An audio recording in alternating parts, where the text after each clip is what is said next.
Good evening to one and all present here. I welcome you in today's Mega Power Series webinar, where our founder Dr. Mohit Batra and Mr. Sunil Damania, CIO Mojo PMS, will delve into the latest industry trends that offer a glimpse into the future landscape of our economy. Our experts will analyze key factors shaping the market dynamics, helping you make informed decisions in these transformative times. Towards the end, we would also be having a Q&A session, so please post your questions in the comment box below. Over to you, Mohit sir. Very good evening to all of you. Mitab has spoken very complicated words. I don't understand. But today is a webinar which is all about elections.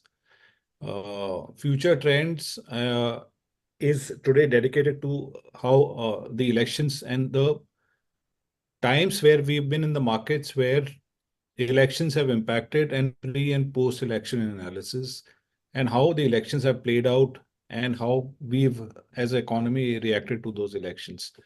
There are some very important and interesting data points that Sunil is bringing about today. And today's webinar I love the most, primarily because I have to speak less and listen more. Because my friend Sunil Damania is going to anchor this webinar. And he's giggling if you can hear him. I can. But so we are going to talk about today.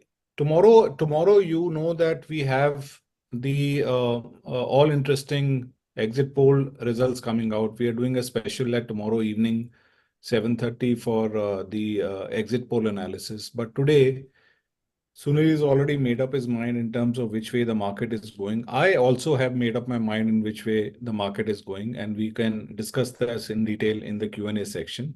But there are a lot of points that, despite the views and discussions that we've had in terms of how the market can go, how the market can react, in terms of how and what exactly is going to happen in the next 1 to 2 quarters. Some industry points we are going to cover today, especially the automobile industry. But we are going to cover the PE. We are going to cover some bit of exaggeration in the market. So there's a lot that we're going to cover today. Before I hand over to Sunil to start, let me tell you that we are soon ending the 9th anniversary offer. Once the offer gets over, there would be a price increase. We will not have the 2-year free access that we are giving today, and obviously the Infinite access will go away. So what is the anniversary offer for people who've extended or not extended is that today you are getting a 83% discount, 83% discount, completely unheard of in the 9 year in history of Markets Mojo, of Mojo 1 being at 24,999 for 1 year, but you're getting 2 years free along with that. So it is a 3-year pack that you get out there, plus a 3-month InfinHub access free that we are giving you. We are soon going to announce the big launches of InfinHub. So this is, I would buy this package just for InfinHub for that matter, because if I buy it 2 times, then I'm getting 6 months of InfinHub free. You can extend multiple times. If you buy one pack 2 times, then you get double of the InfinHub free, and you get 2-year plus 2-year free. So for example, if I buy two packages of Mojo 1 together, then I get a 6-year access, because 1 plus 2 and 1 plus 2. So 3 plus 3, 6 years, and I get 6 months of Infinite access. All this is possible only if you look at the webinar link that has been given to you out here. Please make sure that you buy from the webinar link and not from the site directly, because this is an offer which is only applicable to the loyal Markets Mojo active users, loyal Markets Mojo professional and Mojo 1 users only. With that note, let me hand it over to Sunil, and I'll see you in between and towards the end, towards the Q&A section. Thanks. Given me a very relaxed week this week. Why? Because normally I come very often in front of you. But Mohit said, "आप relax करो इस बार इस week मैं जाता हूँ webinar." So thanks a lot, Mohit, for giving me such a pleasant note. So I think I came in front of you on last Saturday, and then I'm in front of you on this Friday. It's almost 7 days gap. Thanks for that, Mohit. But before I begin, just a small disclaimer that this webinar is only to enhance your understanding about the equity market. Please consult your financial advisor before buying and selling any stock. Remember that investment in securities market are subject to market risk, and past performance is no indicator of future returns. So Mohit has just given some glimpse about what I'm going to discuss about today. So these are the things which I'm going to discuss. It's election time. So what are the things which is impacting market? Last time when I came in front of you about the future trend, we discussed about capital gain and what could happen as and when the next budget would come. But people are little worried about क्या होगा. अगर election आया, is this an event? And something talk about MLA impact. Well, what is the MLA impact? Myopic loss aversion impact. That is called MLA impact. So we look at the things little too in a short term. The moment you take away that the short term impact, things look little different. So whether you use little short term or whether you use little medium to long term, it's all going to define how much money you can make from the market. And there was one study which was done on this MLA, that is myopic loss aversion, and that they talk about that how often you look at the market is going to decide how much money you can make money from the market. The more shorter term approach, the probability is very high that you will lose money. The moment you expand the horizon, probability is that less often you look at this, probability is very high that you will make more money. So we are too much concerned about कल exit poll है, क्या होने वाला है, Tuesday को when there is an election result, what's going to happen. I thought let me just put some data in front of you to help you understand. You don't bother too much about the market and election, and let's see what happens election to election, where the market is headed. Number one. Number two, which are the sectors that basically gain one election to another election, and then comparing the same between the previous election to the one before that election.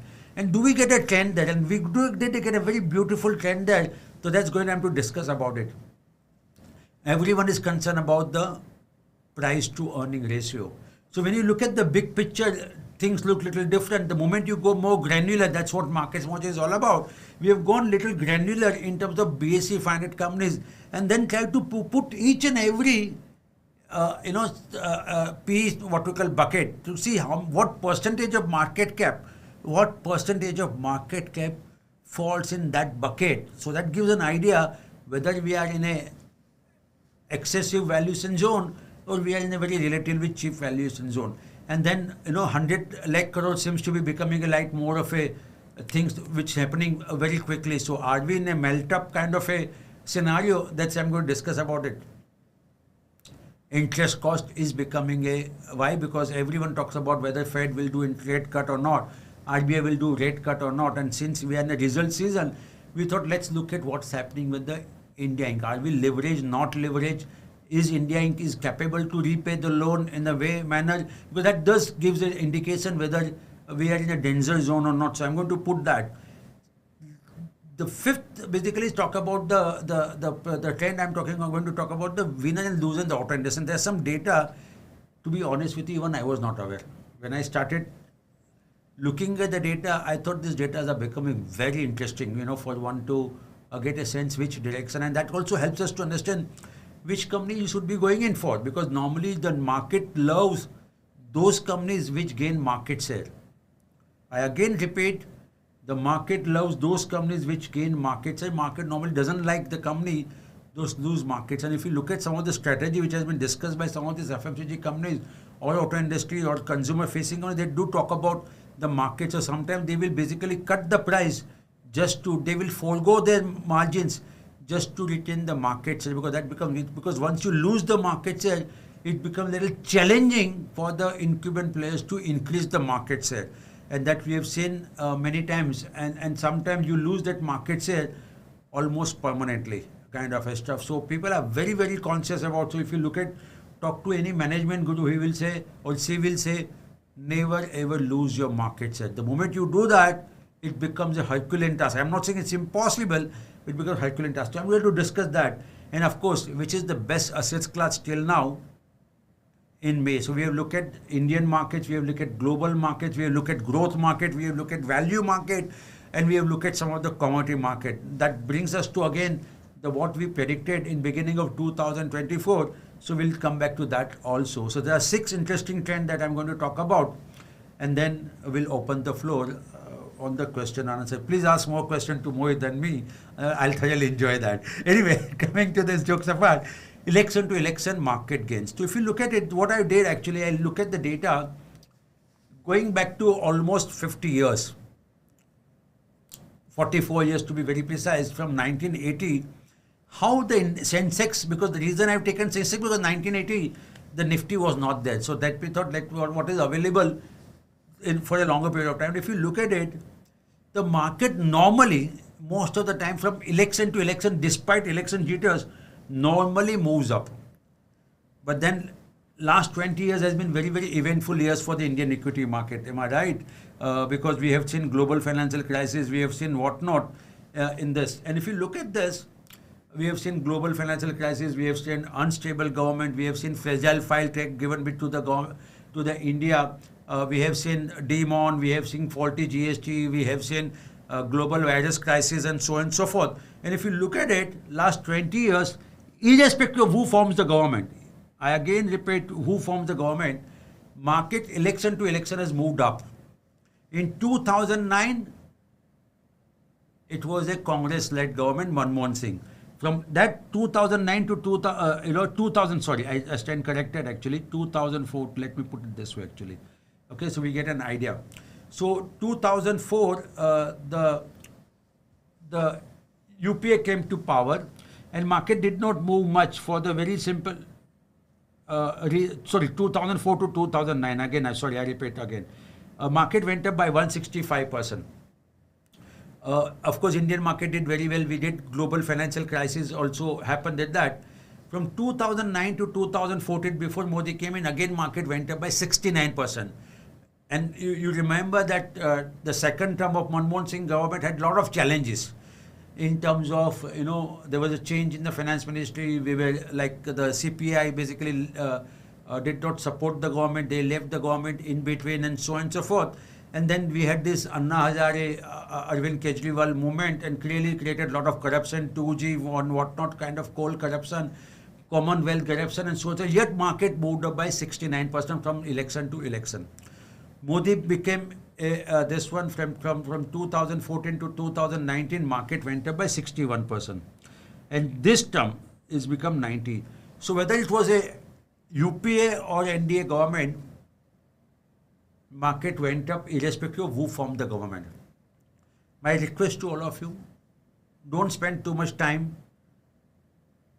looking at who is going to come and who is not going to come, because that's, of course, we all know who is going to come. It's just that tomorrow we'll get more clarity or more surety who is going to be forming the government, and 100% surety on the Tuesday, which are so basically we had 2 trading days away from coming to know who is actually going to become the next Prime Minister of this country.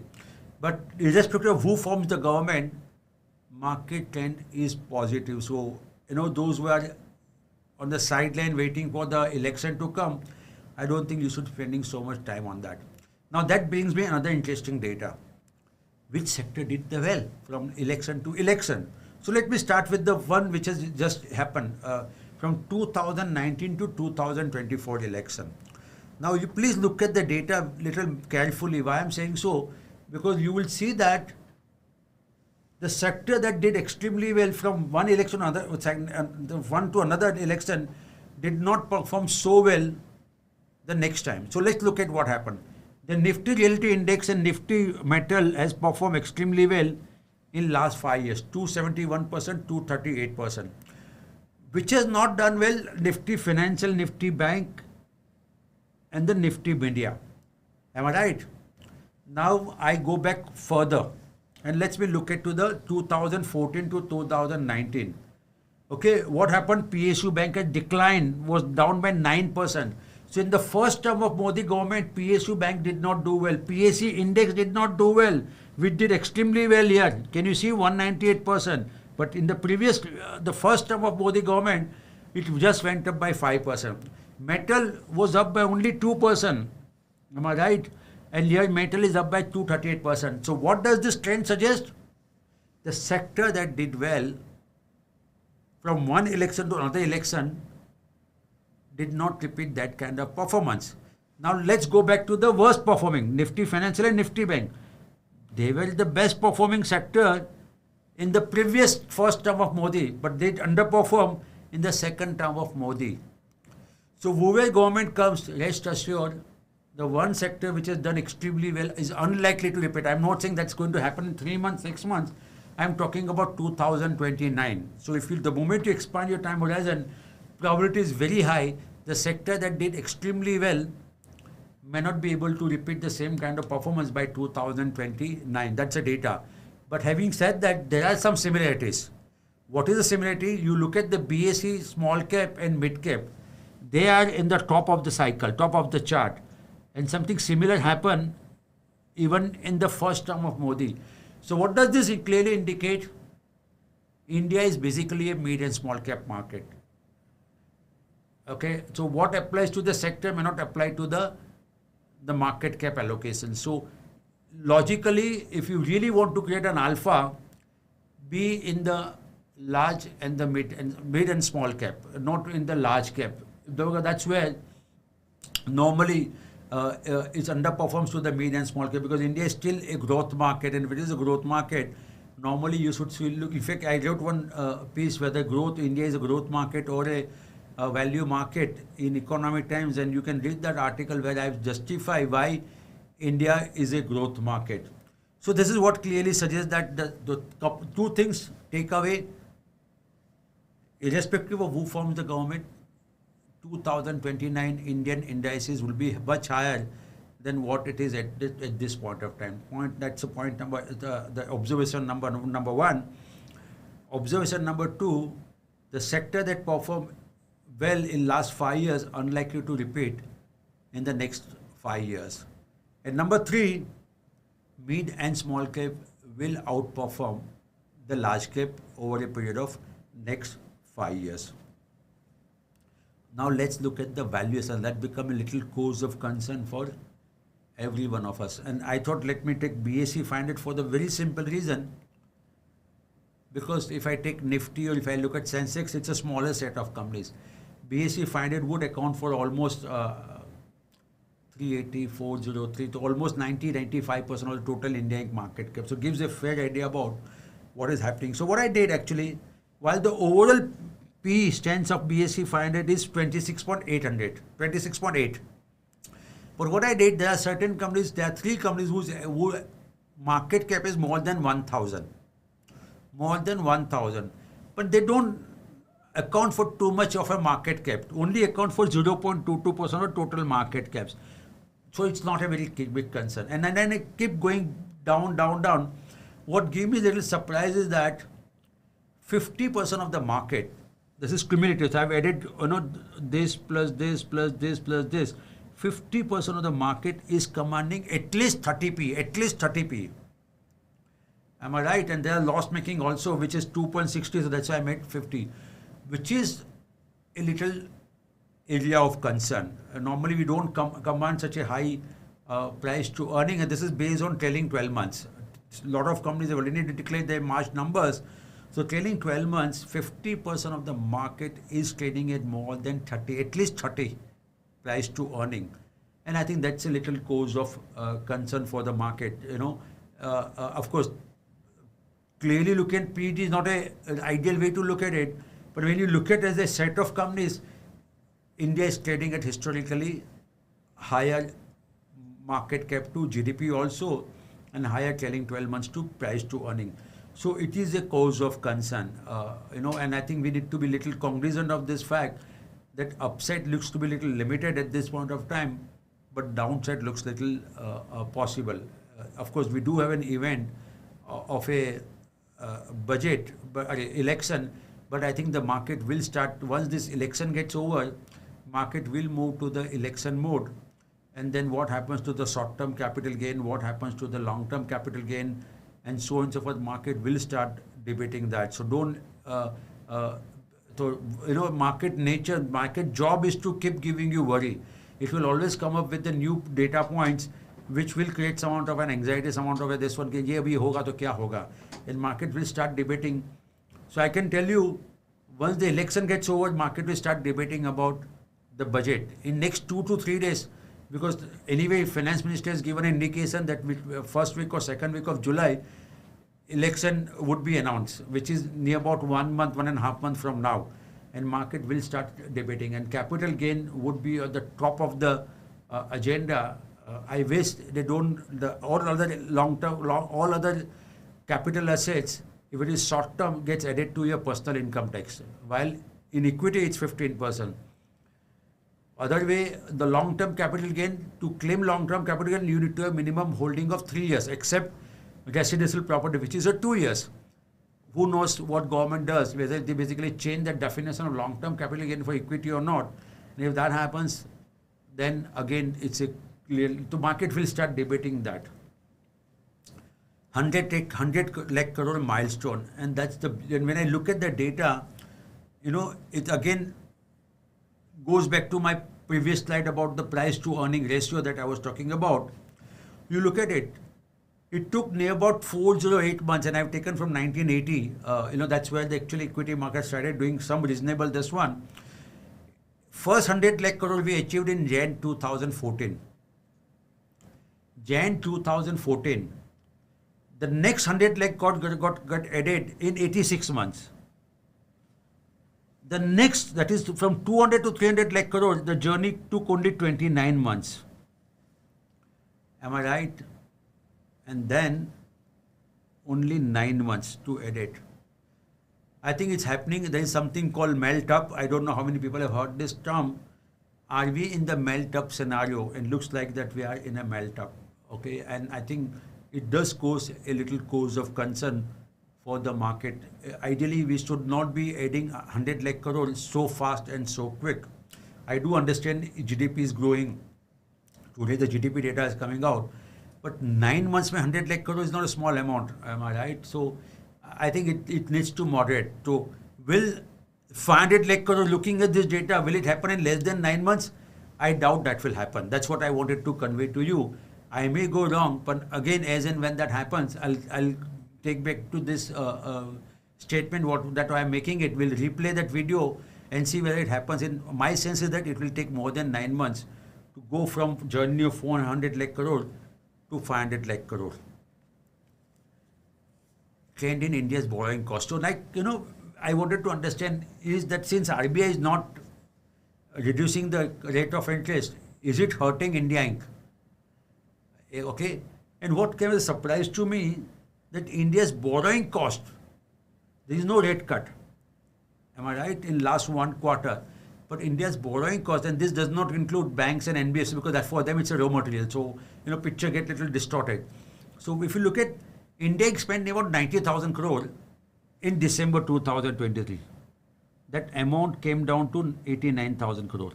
So in other words, the interest cost of India has decreased, and one of the reasons could be that India could have repaid the loan. See, if you look at the con call of or the commentary of each and every corporate, I think everyone wants to be little conscious of the fact that we don't want to be leveraging our balance sheet. One reason could be that global uncertainty. Another thing is that they've learned their lessons very hard from the global financial crisis. Am I right?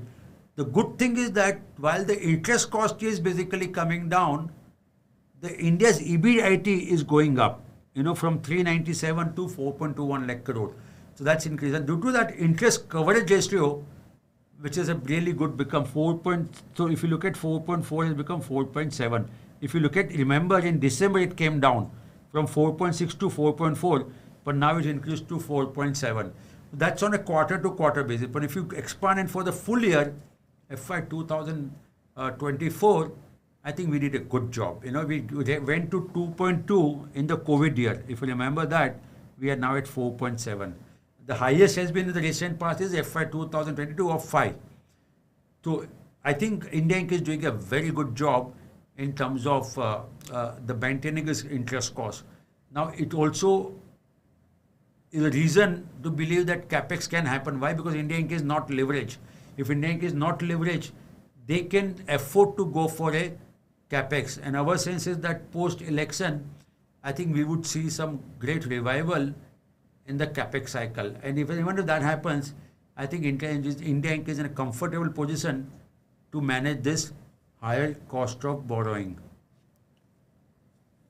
The winners and losers in auto industry, and that's a very interesting data. Now, don't get confused this data with what company has been reported. Why I'm saying so?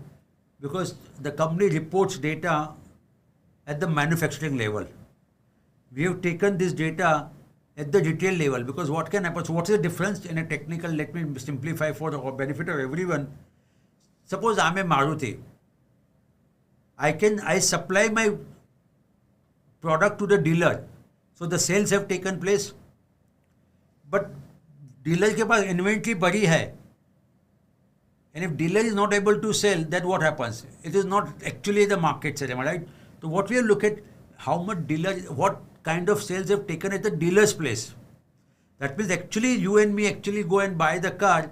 What happened there? Who owns what market sale? So that's the data we have taken. So yes, there would be some variance between manufacturer level and actually at the retail level. So don't get confused with this data. So this data we have taken from FADA, which is nothing but the Federation of Automobile Dealers Association. So if you look at first, let's look at the bigger picture. How this auto industry, so auto industry consists of two-wheelers, three-wheelers, passenger vehicle that includes your SUVs also, commercial vehicle that includes HCV, LCV, HCV, MCV, and the tractors. Now, if you look at the slowest segment which has grown is a commercial vehicle, and within the commercial vehicle, of course, the slide does not talk about it, but one of the slowest, or in fact, a negative growth has happened with the LCV, light commercial vehicle. That sub-segment did not grow, and due to that, the lowest growth has happened in the auto industry. The reason I am talking about auto industry, because auto industry was one of the best performing sector in last 12 months. In fact, in our PMS also, we do own one company, which is the highest holding is from the auto sector. I'm not going to discuss about that company, but this is what has happened. So that's the thing I thought to let you look at data. If you look at two-wheelers and passenger vehicles, they've grown, and this is not in value in terms of number of vehicles sold. Don't get confused with the value. So if you look at this numbers, the two-wheelers grew by 9.3, very similar to the less than GDP, very closer to GDP. And passenger vehicles grew by 8.5%. Within the passenger vehicles, when I was looking at some of the luxury segment, because we have been all told that, luxury cars are being sold more often. But that's not true. Mercedes-Benz, which is the largest luxury car maker in the country, the seller in the country, the numbers have come down as compared to what it was in FY 2023. Tractor has really surprised me. Why? Because we had a not so great monsoon, and yet tractor sales gone up by 7.6%, and very similar to the passenger vehicle sales. This number of tractors being sold, not the value. Again, I repeat. And one of the reasons is that the tractors not only get used only in the farming, but they do get used in the construction activity also, and in many cases also get used in the mining also. Let's look at, and now let's go more granular and try to understand who is gaining market share and who is losing market share. In two-wheeler, the topmost player, that is Hero Motor and Honda, they lost market share. And who gained the market share? TVS and Bajaj. So that's really a good thing that happened. So what is a loss for the Hero and Honda has been a gain for TVS and Bajaj. And that's a very good thing to happen. When you look at, of course, Royal Enfield also marginally gained the market share, but of course their prices are little different. The bikes are more costlier. In three-wheeler, everyone lost market share except Bajaj Auto. Bajaj Auto did a very big player, and they gained the market share. Increased to 2.15. Bajaj Auto gained the market share. If you look at the passenger vehicle, both Maruti, that's again the top two players, they both lost the market share. Maruti and Hyundai lost the market share, while Tata Motors and M&M gained the market share. Now, if you look at this, M&M, you will always see the gaining market share.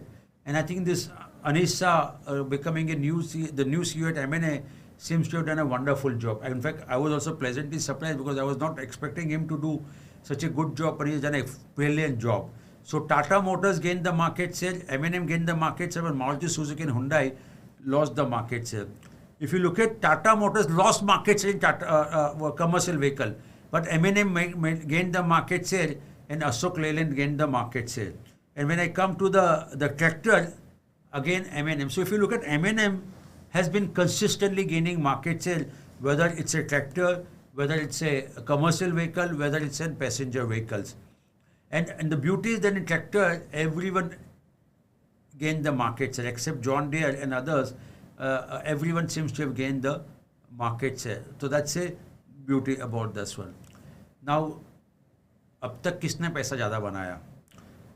And sometimes, when you look at the data, it clearly gives an indication that Bitcoins is one of the best performing class, YTD.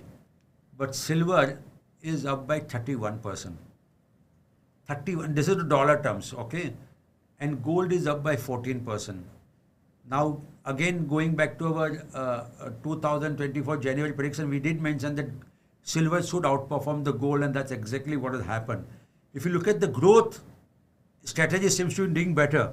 5.9% growth versus value is up by only 4.1%. So again, growth seems to be, and one of the reasons, so there is a risk-on strategy right now in the world that explains Bitcoin doing well, that explains growth is doing well. Indian market mid-cap, look at the gap between the mid and small cap. Normally you don't see such a huge gap. The mid-cap index is up by YTD 16.3%, small cap is up by only 9.9%. It's historically, it's exactly ulta. Normally the small cap should outperform bigger as compared to the large, the small cap should outperform the mid cap. But here the gap is almost 100% between these two. Okay, but Indian market did reasonably well. If you look at the Nasdaq is up by 10.2%, DAX is up by 10.4%. The world market is up by 7.9%. That clearly gives an idea that equity has done reasonably well in the first 5 months of the 2024, purely on the hope that there will be a rate cut from the interest cut. Shanghai China is making a comeback, but it's not so much. It's only up by 3.9%. Clearly underperforming the Indian market, clearly underperforming the world market, clearly underperforming the US market. The crude is up by 6.4% purely on the hope that, of course, there is a supply side disruption. At the same time, the demand outlook looks a little more promising because the world economy is showing more and more resilience. And dollar, if you had invested in dollar, because sometimes you people do ask, it's marginally up by 0.1%. So not a very great asset class to own. So many of our customers who are NRI want to put money in a dollar. As compared to, it's not really given a benefit in terms of the rupee versus dollar. And today morning I was talking to someone that, so normally I have a morning walk, someone or other would be my walking partner. And that guy made a very interesting observation. He's with the diamond market, and he said, this government does not want rupee to appreciate. And I said, why? Because that shows a sign of strength. He said there are two reasons why government doesn't want to do that. One is that our imports will become cheaper. Am I right? The people will try to what we call import. They will import in India if rupee appreciates against the dollar or their currencies. And that doesn't become a competitive for the Indian manufacturer. So they will want to protect the rupee at this one a little higher level, so that imports remain little costly, and that gives a breathing space for the Indian manufacturer, because then only the Make in India can work. And second thing, he said that it helps exports, because then our exports become more competitive if the rupee is at the higher level. So that's the two reasons. Even though India is doing a lot of stuff in terms of de-dollarization and so stuff, I think RBI will not allow rupee to appreciate much, and that's the reason. And despite S&P Global revising India's what we call outlook to a positive from stable, don't expect too much appreciation, purely because it's not that it's a strength of the rupee. I think it's more purely to protect the Indian Indian companies.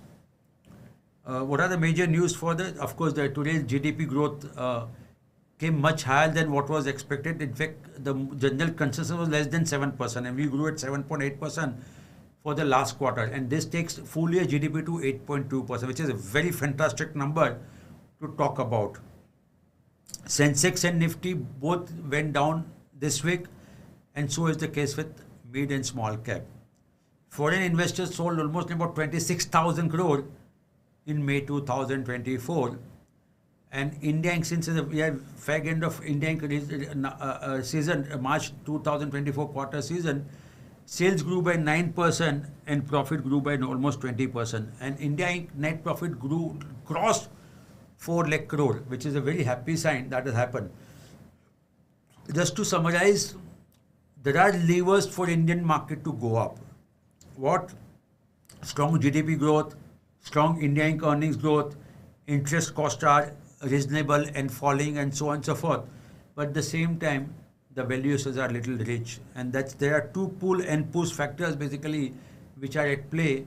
And the next thing I think market will definitely so next 45 days are going to be extremely volatile for the Indian equity market.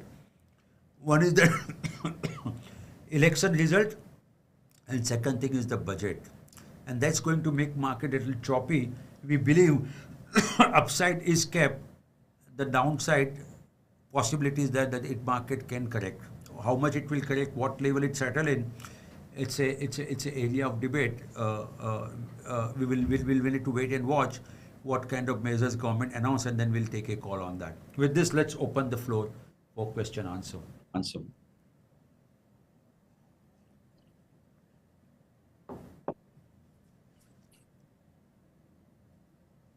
Can we have question, please? Yes, sir.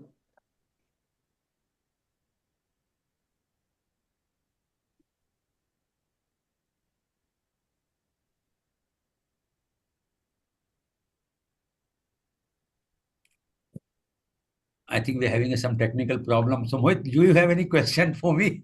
No, I don't have questions, but I have something very interesting to share till the time Mehtab tries hard to find questions. I would want to have to share a very, very pleasant news with all my users. Normally, it is about product launch. It's about what new things we are doing, and it's about what kind of improvements we're doing. But today, I have a very, very news that makes me very proud and very happy. A child in MarketsMojo's family has been recognized and recognized very well. I would like to tell all of you, और वो vote पे हाथ रख के आप लोग विशेष दीजिएगा. You should give with no malice and all. But Sunil Damania's daughter is going to IIM, which is something which is very, it's a proud moment for all of us. Because I have seen that bacha from last 2-3 years. It's not that I've seen her from before, but it is I feel very happy when our kids accomplish something which is bigger than us.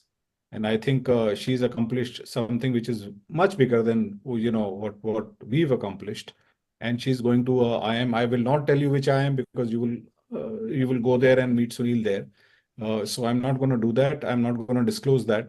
But she's got admitted to Indian Institute of Management, and she's going there for further studies. And it is an extremely happy and proud moment for the whole of MarketsMojo family.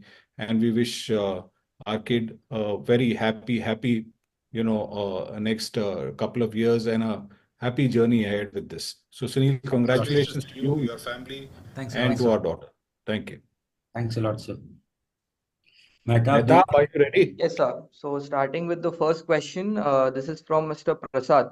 I'm a Mojo member till 2031. Should we hedge our positions to avoid any huge losses due to if negative election sentiments? Sir बहुत interesting question पूछा है, बहुत scientific पूछा है. Hedge your position मतलब क्या होता है? I mean, I don't understand what is hedging your position. Sunil has pointed out that election to election, if you are long-term investors, which means that you are 3-year, 5-year investors, 10-year investors, and very interesting slide that he showed right at the beginning, which if Sunil can take us to that particular slide. that he said that election to election, we've only made money. So what will you do hedging your position unless you're a short-term investor? If you're a long-term investor and if you believe in the India story, look at your election to election story, right? Barring 1998, right? But otherwise, if you see, you only grown. And in all of Because this, of that unstable government, only for 2 years we had unstable this. government, right? Yeah. Yeah. And also, if you see that, where is your money otherwise lying? Your money is otherwise lying in FDs at 5%, 6%, and all of that stuff. And look at the growth rate out here. So for me, once I saw this particular slide that Sunil has made, it is a no-brainer, right? Because it is not about who drives India.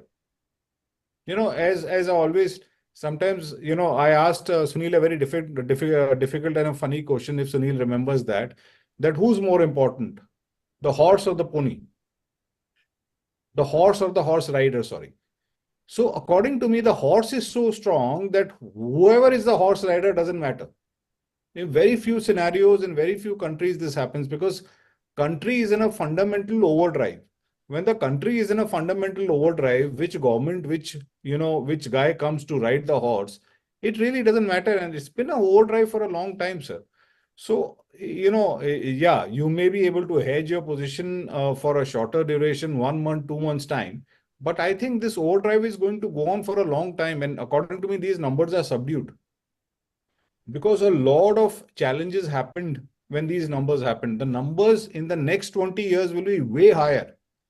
India is going to grow from the third largest economy to maybe the second largest economy. That is the next challenge that we are talking about today, right? And in that growth, according to me, the numbers are going to look way, way much more bigger. And we'll forget about these numbers if you look at the next 5 years. Having said that, there's a lot of caution, as Sunil has told, and as we've spoken, and I've also spoken a lot in the last 1 week, is that we know that the markets are overvalued today. We know that the valuations are way higher than the earnings that we've got today, and that needs a active correction. That correction will come, but I don't think so. You need to hedge anything. I would say that if you're a new investor and you start to invest, then there is a staggered approach that you can take. If you're an existing investor and you've invested already, I think you need to just be patient. You know that this volatility will come in the next 2, 3 months, in the next 1 quarter. Numbers will correct, and you will, if you have more money to invest during those times, is great. If you don't, then I think you should sleep. Sunil, sorry. No, perfect point. You are on a right dot on this. Yeah. Right, sir. First of all, a lot of our investors are congratulating Sunil, sir. Thanks a lot, sir. Thanks, Moving everyone. on to this I was next not question. expecting this to be announced actually because I'm a little private person, but so I know that, but I also said touch wood, touch wood. No, the thing is that our kids should be celebrated more than us, Sunil. That is true. That is true. I agree. Right, sir. So moving on to this next question, it is from Mr. Jagadishwar. Dear Sunilji, you have not answered which sector will outperform after elections. Okay. So there are sectors which I've said many times. It's not after election or this one. There's structural story that has happening. Defense, I've said in the past also. I've said railway looks extremely promising, and you would have read one of the company from the railway sector, which is also a stock of the month, has stated that they are going to go more outside India also. So defense export, railway export, I think these are all going to do extremely well. Pharma looks extremely promising. You must have read about that there is a shortage of drugs in the US, and India could be. And if you go through the manifesto of BJP, which we believe BJP is going to come back, that's what our sense at this point of time. And of course, we'll get more clarity tomorrow. And in the manifesto, they said India want to be the pharmaceutical of the world, pharma of the world. So I think we are going to do a lot of this. So pharma should do extremely well. I think infra will continue to be a lot of focus area because China plus one policy has to be successful. It's not practically possible if you don't bring down our logistic cost. And I think infra would be a focus area. So these are 4 sectors which we believe will outperform significantly even post-election. So they have performed extremely well before election, but the trend will continue even post-election. So this is from Mr. Vashisht. What's the IP for InfinHub? Do you tie up with local research firms for fundamental check of companies? No, sir, we have our own IP. We don't tie up with any local firms for fundamental check of IP. We take the data from the global providers. So we get the data from some of the global providers and the exchanges for each country. And then we have completely in-house IP that we run. We do not depend on any external IP. We don't depend on any broker estimates. We don't depend on broker recommendations. We don't depend on anybody on the global side. We have our in-house IP that we've been making for the last 5 years, which has been tested for the last 8 years. That is what runs InfinHub. So this is from Mr. Sunil.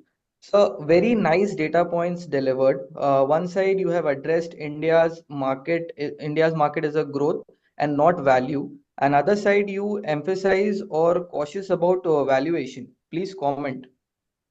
So any growth market will always have a need to look at the growth at any price or growth at reasonable price. And that these are two terms which has been used many times.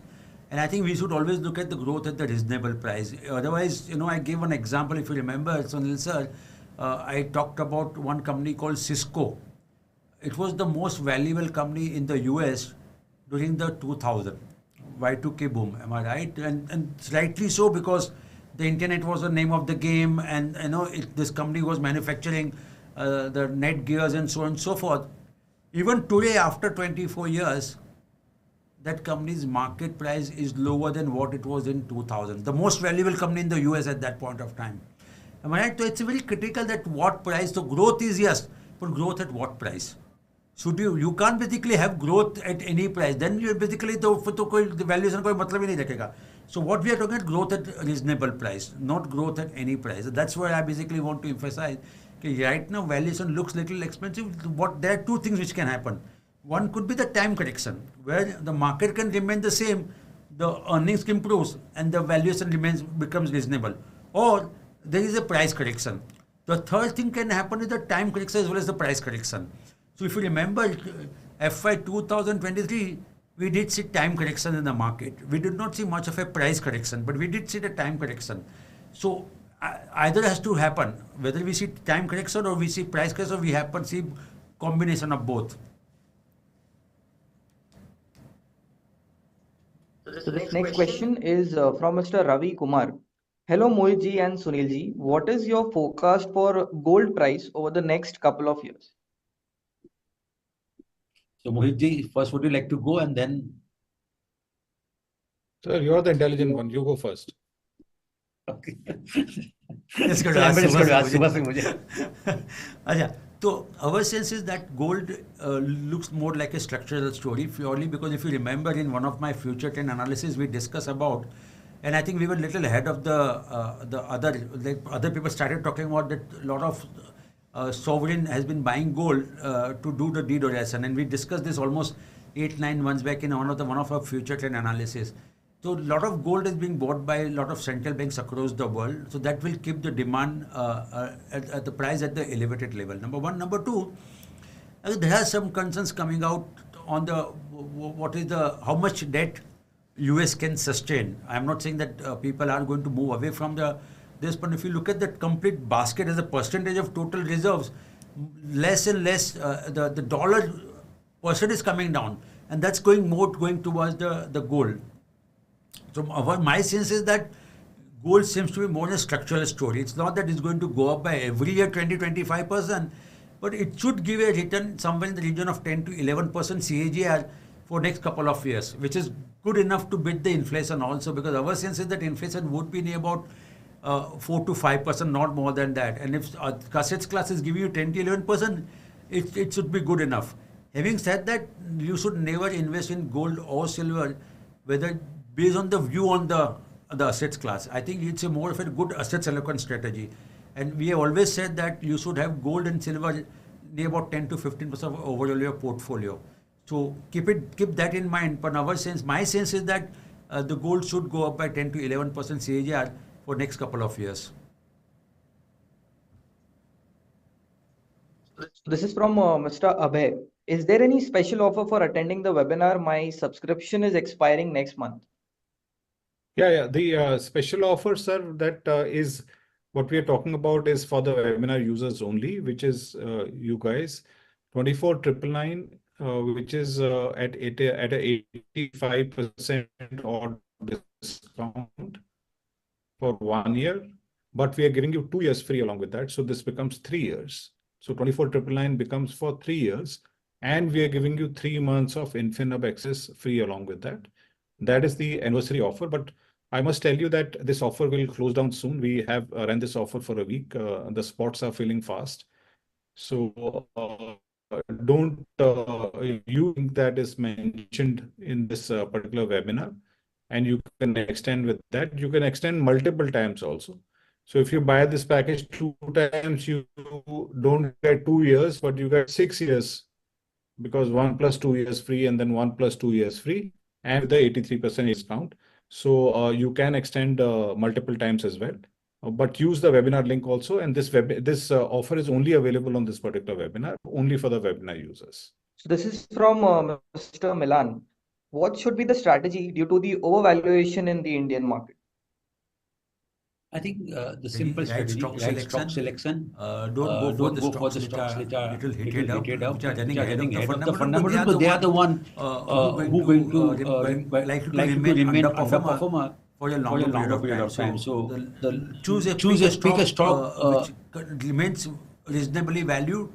I talk about the sectors that sectors that likely to likely to perform well. perform well. So So invest in invest those in those sectors. sectors. And I think And you I should think be you should fine. be So fine. just So let just me let tell me you, tell like, you, what are the sectors we have taken exposure in our PMS. So we have exposed to the pharma, we are exposed to the defense, we are exposed to the auto industry, we are exposed to the public sector banks. So these are some of the topmost sectors that we have taken exposure.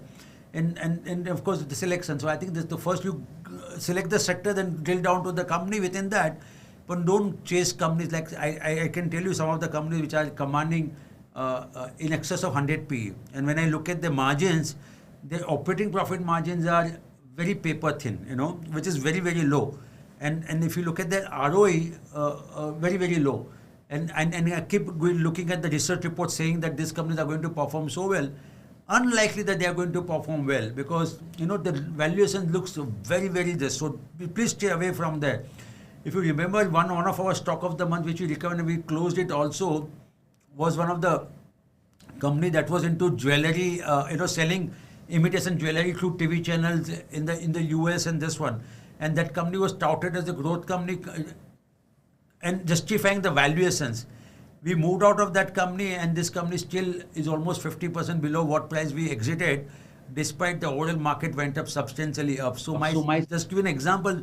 So you need to stay away from those kind of company where valuations are very, very rich. It's going to up your what we call price appraisal. So stay away from that. That's the reason I said I give you that bifurcation of BSE 500. There are pockets of companies, almost 50% of the companies are less than 30 P. Go for that kind of a company where the growth story is there, valuations are reasonable, the management quality is extremely good, and I think that's where you can make very nice kind of returns. So this is from Mr. Bala. Hi Sunil and Mohit. Though other factors are showing that India INC fundamentals are bullish, it is a bit concerning to see that FIIs are continuously in a selling spree. Not sure if we need to take a clue of being cautious. Sir, we are already in a cautious zone. I think Sunil has been in a cautious zone since Jan. I must tell you that I have worked with Sunil for around 8 years now, and mostly when we've had personal conversations, or when we've had, because I draw upon a lot of knowledge from Sunil. Most of his predictions have gone right. I remember the discussion that I had with Sunil on silver round about a year back, and he knows that I don't forget numbers, right? So, and the prediction was completely in line with that. So, I can tell you one thing, that the macro level predictions that MarketsMojo has given since the time we started the webinar series with you in 2018-19, you would see mostly they have come in line with what we've discussed. So we've been in a cautious mode earlier than anybody else since Jan of this particular year, right? And we are reaching now almost towards May and getting into June, and we are still cautious. We have spoken about overvaluation of the Indian markets. We have spoken about how the market cap to GDP ratio doesn't justify. We have spoken about how earnings cannot catch up as much as the prices and the valuations have gone up. So we've spoken about all of these things, and we're still in a very cautious mode. And I think we've been very truthful and straightforward in our approach in telling you that the 10 to 15% correction is something that we are expecting. Sunil, maybe talking about maybe next one quarter. I think in the next 1-2 months, typically the market should correct a little. We have aligned our model portfolios. We have aligned our portfolio PMS services in the same aspect. With a 60% small cap, we've gone into almost 80% large cap exposure. So we've aligned ourselves on the conservative side. And I think that I don't find any surprise in today seeing that the markets are overvalued. I think we've been talking about this over a long period of time. When I say long period of time, last 2-3 months, we've been very aggressively talking. I know that I've been talking about it in the last 1 week to all you investors, and we feel that the markets are in a little bit of a corrective zone. And I think that the event that the market was holding back was the elections. The next event will be budget, but I personally feel that post both the events, the market should correct a little. I don't know what Sunil's view may be broadly in line with what I'm saying, but on the event, it can be a little different. No, I think Mohit, you're right. Only thing is that FII selling should not be a cause of concern. Why? Because retail investors are basically making up what retail FIs are selling. So, I distinctly recollect in 2008 when FI sold 50,000 crore, Indian market moved down by half. It came down by almost 50% or so. They are selling 2 lakh crore and nothing seems to have happened to the market. Am I right? So, I don't think we should give so much importance to FI. I must tell you, if you remember in one of my webinars, I think in the month of April, we discussed that, FI is exactly behaving like how retail investors used to behave. They are basically buying high and selling low. In January 2023 or Feb 2023, if you remember, FI was the biggest seller in market. And that point of time, I wrote a blog also, it's all available on our website. I said, it's a time to buy. And they were selling in the markets, and the market was really low. And from that level, market has done extremely well. So I think sometimes I also wonder how FIs are basically behaving. They are basically selling low, buying high, which doesn't make sense actually, isn't it? And the same FI, I must tell you, they will come at the much higher level. And they will buy and they will take money, that they will take shares from you, and they will buy the company they are getting out right now at the lower prices. Jot down my words.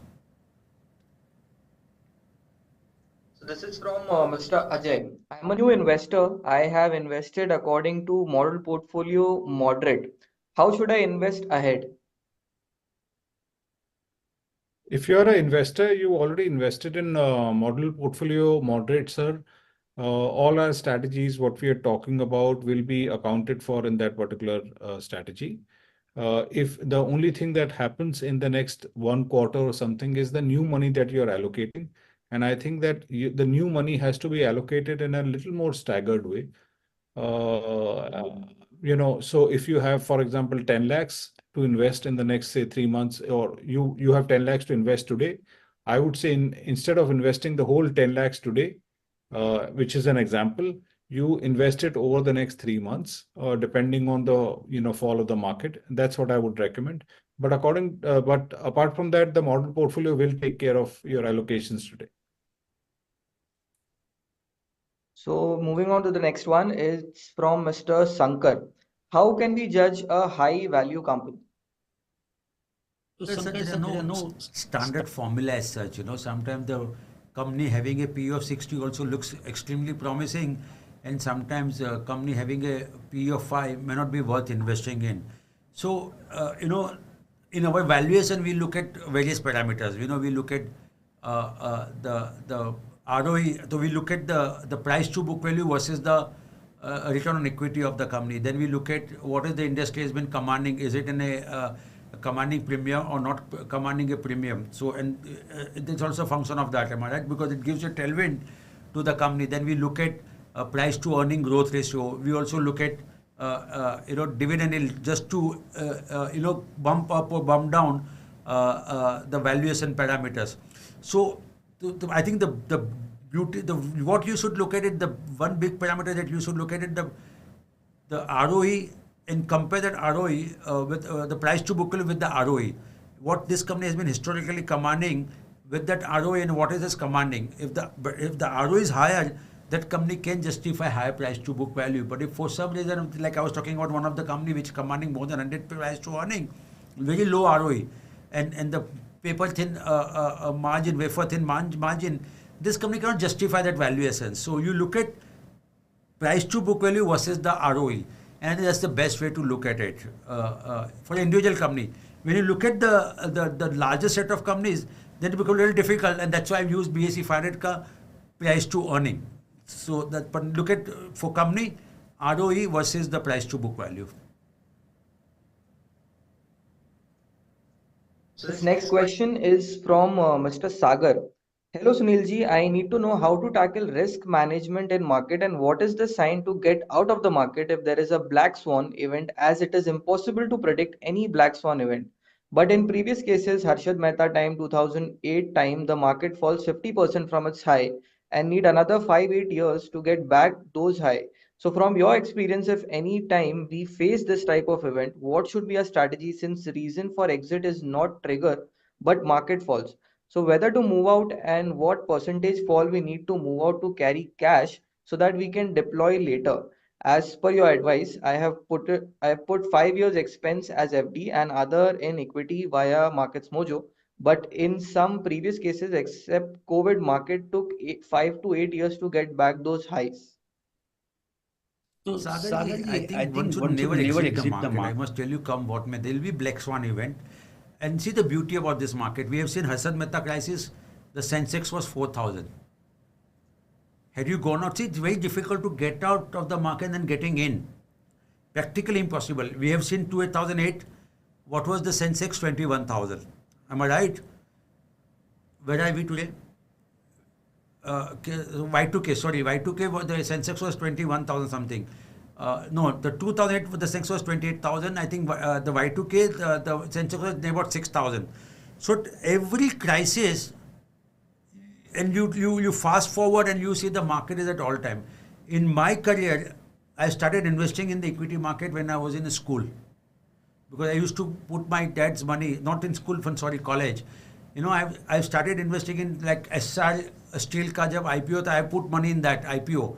I used to stand in a queue to fill up that. I never got out of the market, equity market. I remained invested. There is a black swan event, no black swan event.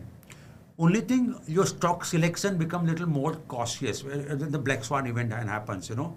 And it will happen.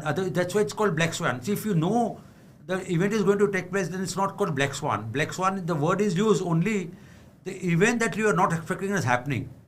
Am I right? There is something called grey rhino. That is called, there's an event called grey rhino. In other words, you know that the event is going to take place and yet you are not acting based on that. आपको मालूम है कि आज तूफान आने वाले, you still go out of the your house, and then that's called grey rhino event.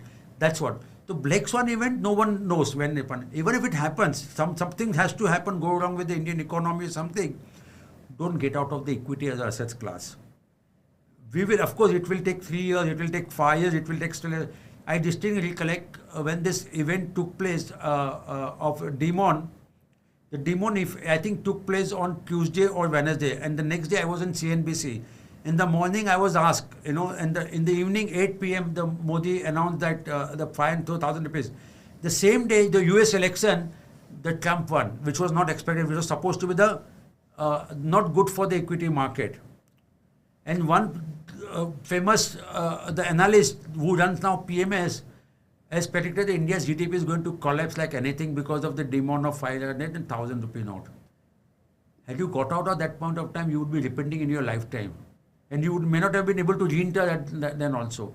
So my request would be, don't try to get out of the market. The only thing, when this black swan event happens, be cautious of what you have. Maybe you need to readjust your portfolio. Please do that.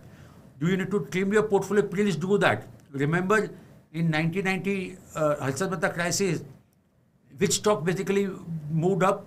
Some of the companies which were basically moved up because of the replacement cost theory, and that replacement cost theory never came back. So if you still hold those companies, you will still underperform. In Y2K, what happened? TMT stocks, telecom, media, and the technology. ZTV, which was one of the darling at that point, I'm still struggling to make money. So you have to make readjustment. In 2008 global financial crisis, infra companies started commanding a huge valuation before that, am I right?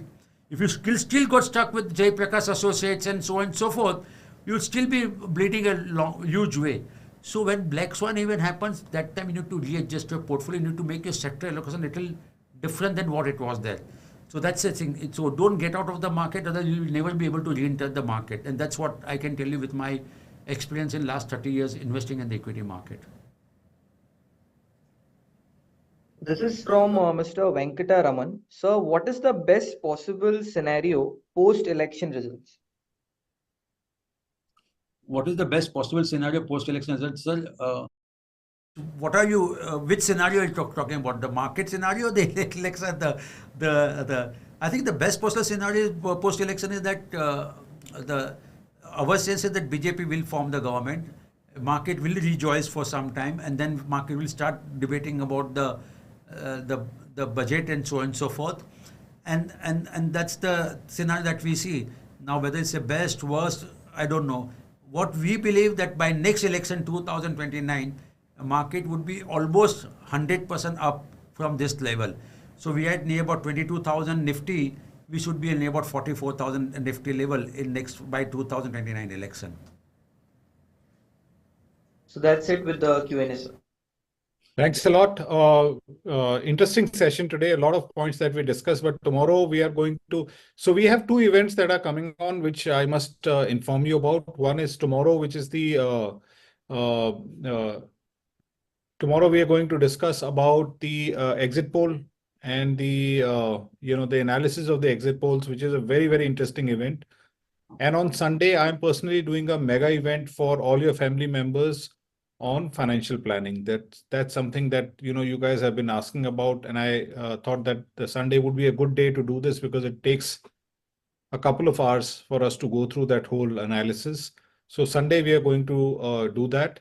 With that approach, please make sure that this offer is ending soon. So you have signed up on this offer 24,999 for 1 year plus 2 years free, which is 85% off, and a 3-year Infina free. So make sure that you would have subscribed for that, and make sure that you subscribe from the webinar link, from this particular link, because it's only for the paid customers, for the loyal paid customers of MarketsMojo. With that note, thank you so much. Thanks a lot, everyone, taking time out. Thanks a lot, Mohit, for your kind words. I really appreciate that. Thanks a lot. Thank you.